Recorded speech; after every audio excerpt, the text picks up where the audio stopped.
Awesome. Well, this is going to be our first Zoom, so we'll see how this goes for us. This is recorded, just so you know.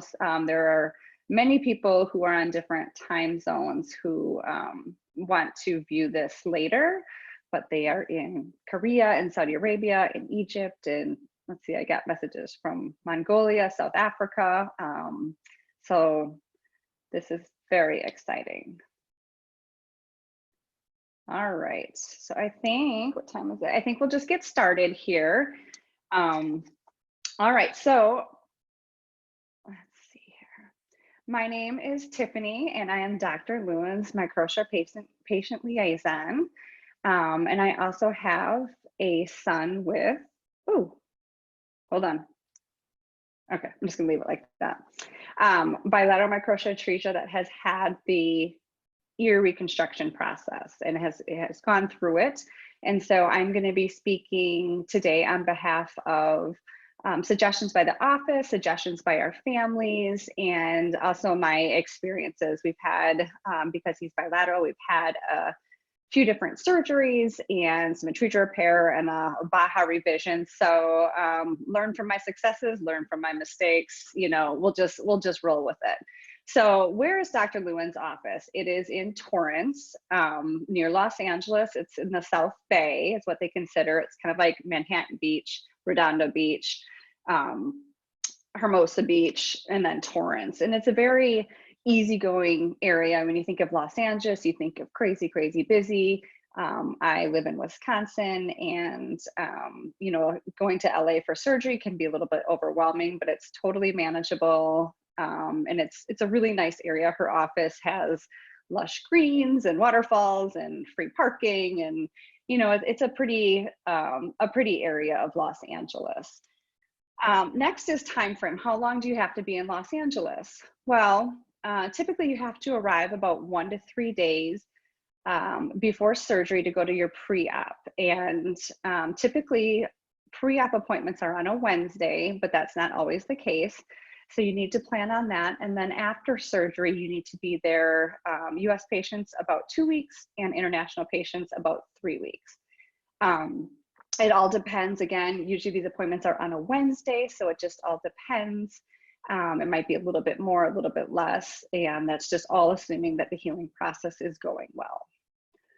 And then international patients, if you are coming in for a scan and staying, you probably need to add another 3 to 4 weeks onto your stay. Most families do come in for a 3D scan and then go home, but obviously international patients don't always have, you know, the luxury of going back and forth. And how about cheers to kicking off our Zoom on travel tips when nobody can travel, right? Okay, that's kind of silly, but you know, we're going with it. So, because pretty soon we'll be able to. Next is airlines. Let's just start right there. Some travel tips about the airlines. Because I knew I was going in for a couple surgeries being bilateral, the one thing I kind of learned early on is, you know, stick with an airline, stick with a hotel, stick with a car rental. That would be my travel tip. Earn your points, earn your miles, and stick with it, because then you do get the free night stay, you get the free trip. Personally, I learned early on, I found my love of Southwest. You need to have a refundable flight. The office will tell you that. And so it is very important that you are able to change, because as we know, especially right now, life does happen. You might get sick, your child might get sick, you might have an emergency, or perhaps, you know, with the office, we have to reschedule. Oops, sorry. I'm gonna let a few people in here. Okay. All right, welcome everybody. And so we just want to get refundable flights. Something like with Southwest, you can change up till that day without any penalties. If your flight goes cheaper, you can get a credit towards a future flight, which I thought was really great. And I thought that was really important, you know, for me to be able to do that. Next is the car rental. You can do things a couple ways. If you're flying with your family, probably the easiest thing to do would be to just rent right from LAX or Long Beach, wherever you fly into. Either way, you know, they're both kind of equidistant probably to the office or so, but I always flew into LAX. Car rental right there is probably the easiest. It's also the most expensive. So from my research, so sometimes I would actually take an Uber and just Uber to closer to the office to our preferred hotel, and then go to the car rental place there and get it at a much cheaper discount. Also, when you're flying out, if you can just Uber to the hotel and get dropped off, I'm sorry, Uber right to the airport, it makes things a lot easier. Accommodations, you can stay, actually, I'm gonna try this pen. Oh, that's different. You can stay right at our preferred hotel. Our office has hooked up with a local extended stay property, and it has a full kitchen. It has grills you can use. There's a grocery service. It has outdoor entrances. It has free breakfast, sometimes like free appetizers, live music.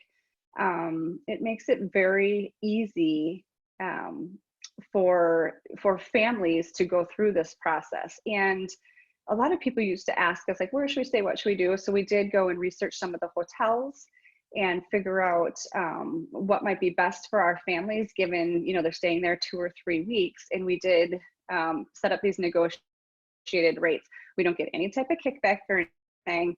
We just did this for our families. And what is nice is at the end of the year, they'll be like, oh, Lewin Ear Reconstruction, you gave us 300 rooms. We're not going to raise your rates. And that's really important for us to do for our families.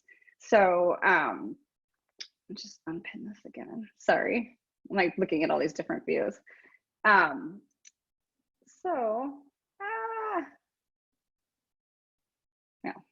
whatever. So when we can keep these rates at the same for our families, everybody can benefit. One thing to check though is it's always good to check your rates. So in the winter, our rates, like summer in LA is high demand, of course, even with our surgery schedule, everybody wants to come to LA in the summer. So our negotiated rate is usually lower in the summer, and sometimes it's right on, or maybe even a tad higher in the winter, you don't know. So keep checking them. Either way, the hotel will match the rate and give you the best rate, and still you want to stay under like the group of Cheryl Lewin MD, just so we get credit for the rooms and help the other families, but they will always match it. What do I love about staying in a hotel? Well, they clean your room every day. Isn't that great? You don't get that at home. And you can cancel, you know, basically that same day or maybe the day before, and that's, you know, a huge advantage. Or if you end up leaving early, you get the clear to leave, you can do that as well. The grocery service I thought was amazing, especially if you don't feel like you need to rent a car for a couple days. You basically just give them a list, they do your shopping, it's in your fridge by the time you come home. Frozen pizzas, crackers, Jello, whatever it is. Like sometimes I would suggest getting some of those bland fruits or bland foods for surgery in case your child has an upset stomach afterwards, bananas, bread, toast, crackers, or whatever. That's always helpful just to have on hand, even if you don't need it. Of course, my kid came out of surgery wanting Cheetos right away, so you never know. The other accommodation you could go to is use an Airbnb or a VRBO. Some of our families do enjoy that. I did that for one trip because my sister and her kids came, and it was fun for, you know, my kids and her kids to play like near the beach area. It came with bikes and surfboards and things like that. But of course that didn't really, you know, help my son, the patient, because, you know, you can't do any of that. The other thing I didn't love and didn't realize is staying at the beach. There's no air conditioning. Apparently none of these places have air conditioning, which here comes somebody else. Hello, welcome. Oh yes, Kim, laundry. Yes, laundry on site at the hotel is key. But the Airbnbs, they don't have air conditioning. Now I come from Wisconsin and maybe California, you guys can figure out all that humidity, but we do not love humidity in Wisconsin. You know what also doesn't like humidity? Reconstructed ears. So after surgery, your child's gonna wear the ear cup and have all this tight dressing. And I actually have a sweater, like he sweats all the time. And what happens is it traps that heat in. So if you're having surgery or you're out in the sun, that moisture can get trapped. It can cause yeast and problems and little blisters and everything. Ooh, okay, let me see. I just want to make sure everybody can everybody mute their microphone? Let's see. Okay. So you just want to make sure, oh, here we go. You just want to make sure that you keep the patient not so hot. And sometimes these Airbnbs don't have that air conditioning. So if you're in the summer, that might be something to consider. The other thing I didn't totally love about my Airbnb is that I was in a 30-day contract versus a hotel when you can cancel at any time. And with us saying that you need refundable flights, if you can't get out of your Airbnb contract, that can be tough. But again, a lot of our families, do the Airbnb and enjoy it. The other accommodation option is the Ronald McDonald House. We have an awesome relationship with them in Long Beach, and it is incredibly inexpensive for our families. The Ronald McDonald House is targeted towards those with children having a medical procedure done. What they won't do is they won't kick out another family for an incoming reservation. And so they don't guarantee the reservations until the day before. But again, it's like $25, $35 a night. And then you also have to abide by their different, regulations that they have. For example, there's only a limited amount of family members that can be there, maybe 5. I'm not exactly sure on some of those details. Our office, does have that for you, can help put a request for a reservation in. But again, it's not guaranteed till the day of, so you still need to have a hotel or a backup plan to use until a room does become available. But they are a great partner, and it has worked out really well for some of our families. Next is, what can you do? What are some things to do? Cindy Kirby, thank you. 4 in a regular room, 6 in a suite, but they only have 2 suites. Well, there you go. Thanks, Cindy. See, I love my people that help me. Okay, what are some things you can do? We have a huge list for our family of things to do. One thing, when you go to our ERCOS conferences and the patient panel talks about surgery and the kids answer questions, all they talk about is like all the fun things they did. And so that is really, really great that is what they think of. With that being said, we all have to remember that this is a surgery trip and we have a lot on the line. We've all saved our money. We've made, sacrifices for work, with family, everything else. And we don't want anything to go wrong. You want to go home. You want to go home feeling confident. You don't want to have to return, because something went awry. So with that being said, that first week after pre-op or after post-op, after surgery, you really need to chill out. You need to, chill in the hotel room, especially those first couple of days. You're just on electronics. And if you're one of those awesome parents who says no electronics for my kids, guess what? Not those first 3 days, okay? The office wants your kids on movies and electronics. So just throw out your little rules. But you do have to be careful of like tech neck, right? Because if your kid is just like this for 3 days, they can actually get like really stiff necks and have like torticollis and problems. So you got to be careful with that. And even just moving like your skin graft areas, like if they have it under the arm or wherever the skin graft sites are, you have to move it. Because if your kid says it hurts and doesn't move it and you don't make them, guess what? You return home and go to physical therapy. Oops. Anyways, so make your kid do things they don't want to, even, when the office tells you to do that. So the biggest thing, what does everyone want to do? Disney, how awesome. That makes for great memories. If you want to kill it at Disney, go before. Or Disney Adventure Park with all the roller coasters, go before. You can go after, but again, something like a big theme park, you really need to get clearance after the first post-op, about a week later, and just make sure, everything is going well and get that clearance. There's a lot of tips to Disney, and I would suggest you checking out our Facebook private group. A lot of people have tricks on Disney. I am not one of them. I don't know all those tricks, but I'll put in the Facebook group on the chat towards the end here.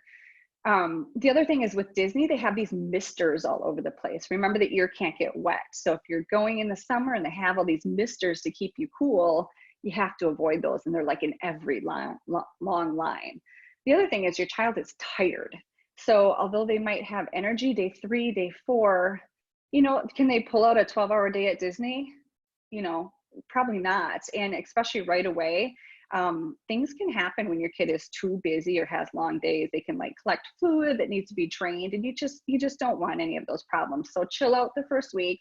You know, once they're feeling better, like half day or 2-3 hour stints are awesome. The aquarium, we love the aquarium. That's in Long Beach. Go there a couple times. Some of our families have even gotten like the monthly pass or annual pass, because I think if you went like twice or more, it was cheaper that way. So, you know, again, try and be savvy, look at the prices, but you can go there, you know, for a couple hours and just walk around. And again, I'm from Wisconsin, so we don't get to go to aquariums and things like that. That was really cool for us. There's a lot of neat little museums in the area, kind of for little kids, but are super manageable, just a couple hours, like Aviation Museum. There's like a dinosaur little museum, like in the La Brea tar pits. Kim, I hope I got that right. And there are, you know, different even classes you can sign up for. I remember I would sign my kid up for all these different drop-in classes. I found pottery class, I found art class, I found music class, I found a little dance class, but you're not supposed to dance, so but that was, you know, I'm sure week like 3. But everything was like, I would just talk to them and be like, hey, my kid's here for surgery, just looking for him, you know, to do something. Everything was like $20, and you know, that was really, really neat to do something like that. What else can we do? The other thing, just thinking about the things to do, and with school, oops, I'll let somebody in. Ooh, LA City Pass with lots of things to do at one price. Yes, thank you, Cindy.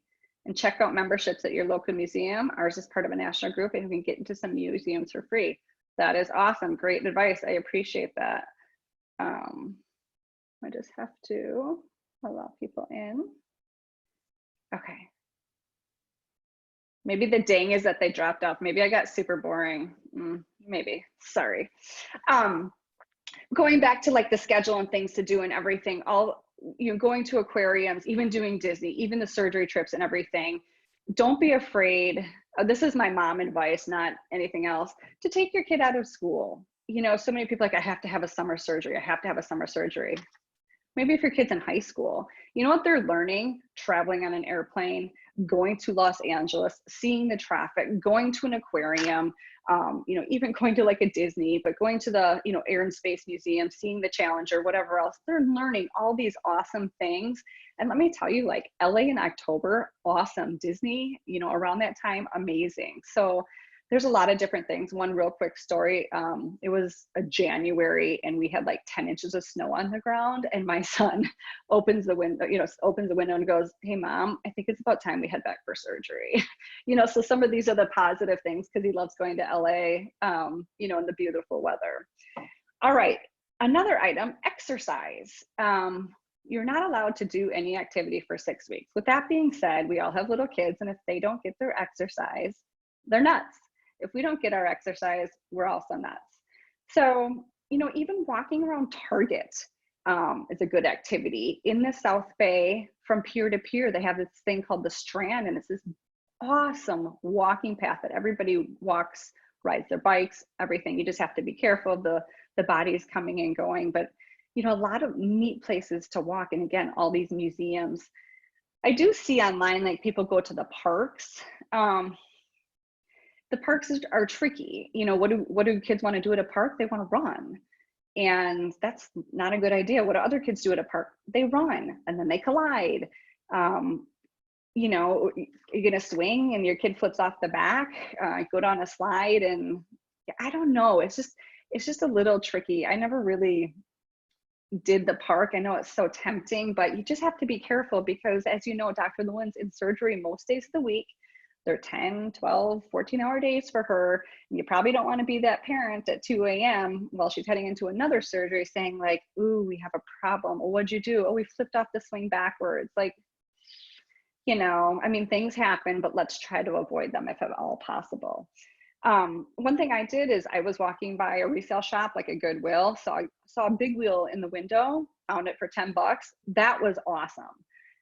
Sturdy base, you can't flip it. We didn't go really fast. we took that thing for miles, and we would just take it on the beach and the walkways, even like the little walkways at the park. We didn't actually go play in the park, but you know, they always have like great little paths. So a big wheel, I found that sturdy. Now that's mom advice, might not be office advice, but you know, that's what we did to get some of the crazies out. You can, you know, rent bikes and stuff at the park, or I'm sorry, at the beach, but you know, when they do like even the pull behind, but they have to rent with a helmet. You can't wear a helmet. Is your kid gonna fall off? Again, just not a good idea. I've seen some pictures of families that put their kid in like that pull behind, like, you know, kind of covered bike wagon where their head bounces like that. You don't want the ear cup bouncing. So you just have to kind of, you know, be smart about that. You know, going to the beach for some exercise. You know, if you really, like I said, if you really want to play at the beach, you know, do that before surgery. Want to like play gently at the beach, maybe. I loved the kite at the beach. That was my favorite thing. Now they're not supposed to run, so I would kind of get the kite started, but it's always windy at the beach. I would, you know, buy kites on Amazon, have them shipped right to the hotel, like $13 kites, and trashed them afterwards. And that was so much fun, just to, you know, fly a kite at the beach. You have to be careful with the sand at the beach though, because if you're playing and you fling the sand and the sand goes on the hair and gets down to the ear cup, that can cause problems in the event your kid would ever go to the beach with a shovel and fling sand. Okay, so anyways, next, help. One thing when you go to surgery, and you know, by this time, a lot of your friends, you know, probably know your story and, you know, are excited for your child to get their big ear and they want to help. And that is so awesome. Sometimes though, it's helpful to just, you know, kind of direct that help specifically and give them specific ideas how to help you. A lot of times, like for me, they would give me stuff to bring with us, but it was big and bulky. And I'm like, I don't want to bring all this heavy stuff. So what can they do? You can give them specific items on Amazon, have it shipped right to your hotel, and have it disposable things, coloring books, you know, things they can assemble, you know, whatever, you know, the kites, whatever else, you know, things that activities they can do for that quiet play, but have it shipped right to the hotel, or give you an Amazon gift card. And once you get there with 2-day shipping, you know, you can get it yourself. A lot of families even wanted to help with meals, like even when you return. Well, my family are kind of picky eaters, so they would bring me stuff that nobody would eat. And if you don't have picky eaters, maybe that's great. But, you know, restaurant gift cards, you know, give them a suggestion, and then you can even bring it, you know, a Subway gift card with you to LA and use it. Or we can give you, we have a list of restaurants in the area. Maybe they'd want to, you know, give you a gift card there. This is the time where you have to learn to say yes. Yes, I'll take your help. Thank you. Yes, you can take the sibling, you know, to the park when they didn't come to surgery. Yes, you can take them to the zoo, take them to Target, buy them a treat, whatever else. Just really say yes. You have the rest of your life to make it up to people. And you know what? Everybody needs help. And this is a good time. They will keep asking you, so just say yes. All right, siblings. Do you bring siblings with you or not? You can do it every which way. I've done it both ways. At the end of the day, it's hard on everybody. So if you bring siblings with you, you know, you just have to make sure that they understand the expectations and that this is a surgery trip. And if hopefully you have 2 adults with you, one can take the siblings out. One of the most challenging parts I found was the pool, because the patient can't go in the pool, but the siblings can. So some families, you know, I saw recently, some families were really debating, you know, the pool at, like with a VRBO, and, you know, you do that with your home and then it's like right in front of the patient that they can't be in it. I found that really challenging. So I never really like focused on the pool, or if you do stay at, you know, the hotel with the pool, hit that pool as much as you can, you know, before you go into surgery, because you're not allowed to afterwards, or the hot tub. So there's no confusion there, because there has been confusion in the past about that. So, but with the siblings, and if you do leave them at home, like one thing I did is I left an envelope for each day for each child with a little note inside. It took me some time to do it, but maybe with a lottery ticket, $1, some gum, whatever else, like good luck on your soccer game. but that way they'd also see like a stack of envelopes and kind of see visually, oh, 10 days till mom gets home, 9 days till mom gets home, and just kind of open it up. Or in each envelope, it would be like a little scavenger hunt to find the next envelope. So there's little things you can do, but make sure they get their special moments with you before surgery, after surgery, or with grandparents. And the other thing I would also suggest with siblings, a lot of families who want to help you and they do feel bad for your child having surgery, is they want to give the gift always to the patient. And that is really hard on the siblings. So if anybody asks, what can we do for the patient? Just be like, hey, if you send something, would you mind sending a group gift? Would you mind sending something to all of them? Otherwise, it's just better not to send anything, because that's really hard. One thing that bringing the siblings out for surgery is a perk, is that they can actually see, I mean, this sounds kind of weird, but they can see what your child goes through, you know, because a lot of times they get all this attention, they get these presents, they get, you know, this and that. But so it's kind of good in a way that they see them go back for surgery. Maybe they see them uncomfortable. They see them, you know, sitting in bed with an ear cup on and, you know, this and that. That's not the worst thing in the world for siblings when they get to see all the perks that maybe, you know, come with it. Attention is attention, right? Clothing. A lot of people have gotten super creative, but remember you have this big ear cup on, and so putting on, hi mom. So you have to get creative on what can you wear that will go over this ear cup, you know, button down shirts. Some of our families have gone to the Goodwill, loaded up on, you know, button up shirts that they can just toss afterwards. You can take a shirt and Velcro it on the shoulder, down the back, whatever else. Jammies, make sure you have one or maybe, you know, 2 pairs of jammy sets that are super comfy, maybe button down the front, or you can put those buttons in. But especially going to surgery, you want those button down shirts. Let me see, medical supplies. At pre-op, you will have the opportunity to buy a post-op bag, and that will have everything you need in it, in individual, you know, bottles, or, you know, the amount of gauze you might need, whatever else. One thing I would suggest, suggest bringing with you is like scissors, medical scissors, maybe even a tweezers. I found those items really helpful for if you have to cut gauze, or like a, you know, some type of, you know, medical supplies you're given. Is that for some reason, I just feel like even when I travel, I always throw in a scissors. The other thing, if you have a bilateral child, I always found that I couldn't wear the Baja well, maybe even unilateral too, but I don't have that experience. Because the Baja headband with the ear cup, sometimes it doesn't stretch big enough to figure out. And if you're unilateral, you usually still have a hearing ear. I didn't have that option. And so we always had, from growing up, like, I always made my own. This is like 8 years old and super nasty, so excuse that. But it's just clear elastic, and then I have like Velcro stickers, and I would just put it on, and then I would, you know, cut off one of my old Baja straps and just thread that on, and I could make like a huge adjustable thing, so I could, you know, put the Baja right there and make it whatever size I wanted. I have this adorable photo, so you can just kind of see when he was young. I would do it for pictures too, like professional photos, which is really weird. I don't know why I did that. But anyways, so that is the medical supplies. And basically that is the end of my PIER travel tips. I'm gonna write in here, I think a lot of you are part of that special Facebook group, but the Facebook groups where a lot of the post-op families do talk about their tips and tricks. That's super helpful. So if you're not part of that group, you should join it. Just make sure you answer the questions to get in, so we know no creepers are in there, right? If anybody has a question, they can put it in chat, or you can email at info@lewinmd.com. But anyways, thanks for tuning in. Thanks for bearing with me on some of these technical screen issues. We'll hopefully work it out a little bit better for the next 2. I hope you guys join us. Next week we have Asia and Baja with Dr. Lewin and Cochlear. And then we also have caring for your post-op ear, which is good if you haven't had surgery. It's good if you have had surgery.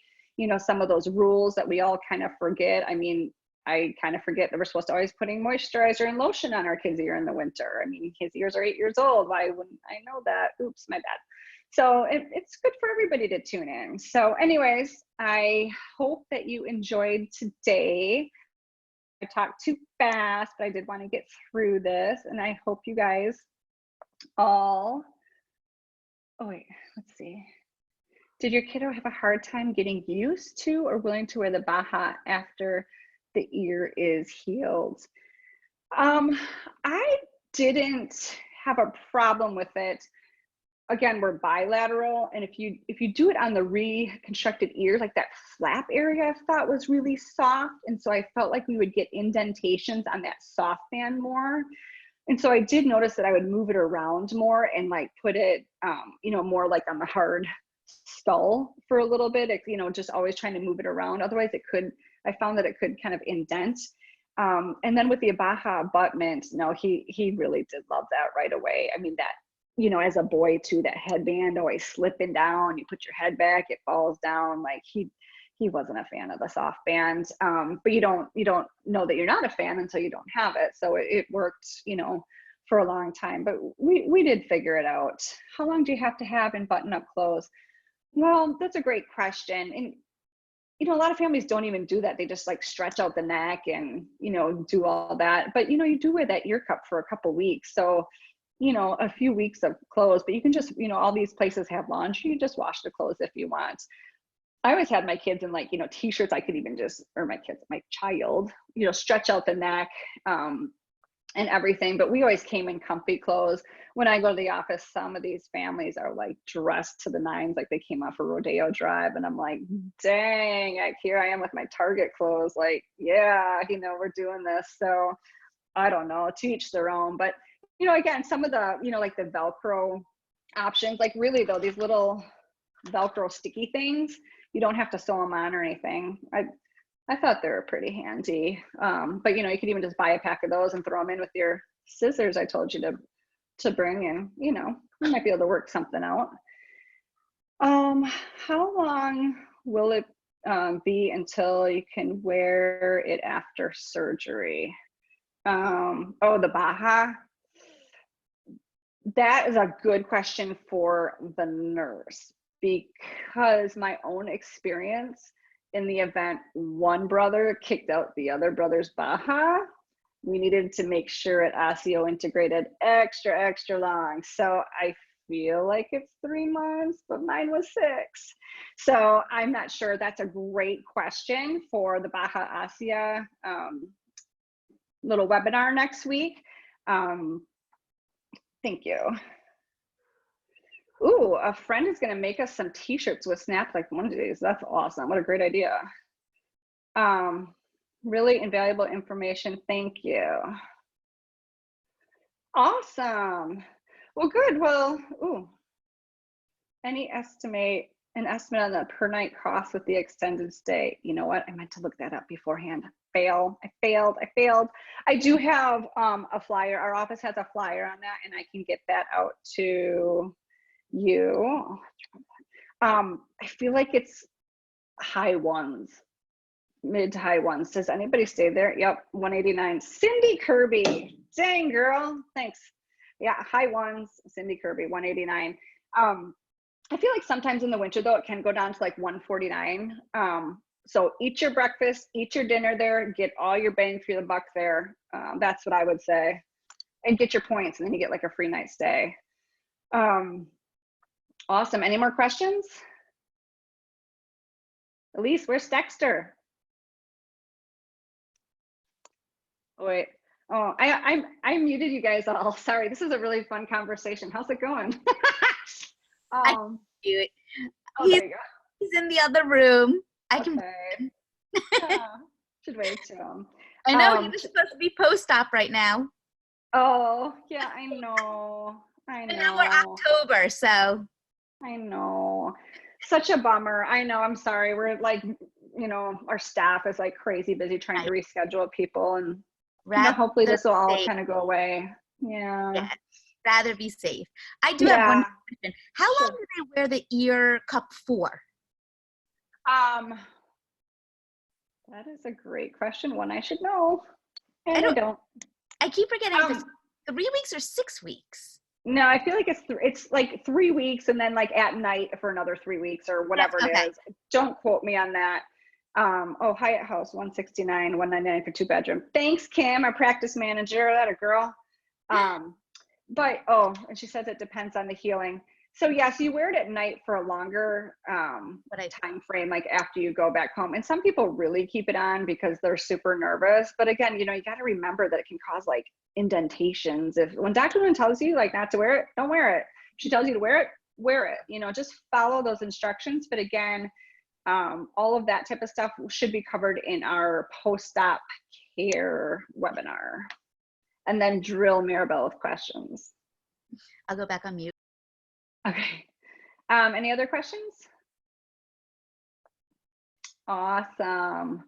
Well, I wish I could see you guys all at once. I should know how to do this better. Anyways, hi, Grayson. Cute. Oh, it's so fun to see all these. Hi. How are you? Are you good? So yes, I'm ready for my big player. Are you gonna get one this summer? Yeah. Good. So exciting. So exciting. There's Miles. Miles, there's Miles. He's getting a big boy. I feel like we just need to have like an ear pals. I like it. I feel like we need to have like an ear pal Zoom. Wouldn't that be fun to get all the little kids on? Yeah, it would. Okay. Oh, look at that. Very good. Oh, is Dex coming? Hey buddy, how are you? Oh, see you later. Peace out. Awesome. All right. Well, thanks everybody for joining. I hope you found it. Oh, baby. Hi. Oh, wait, I just clicked you off. Hi. Oh, who doesn't love a baby? Hi. So cute. So cute. Well, thanks everybody for joining. Hope to see you next week. And we're going to send out a survey and you can let us know the feedback on today. I'm going to show it to Dr. Lewin only if it's positive. So think about that when you fill out your survey. Anyways, all right. Stay safe, everybody. Stay healthy. And you guys know how to reach me. Okay? All right. See ya.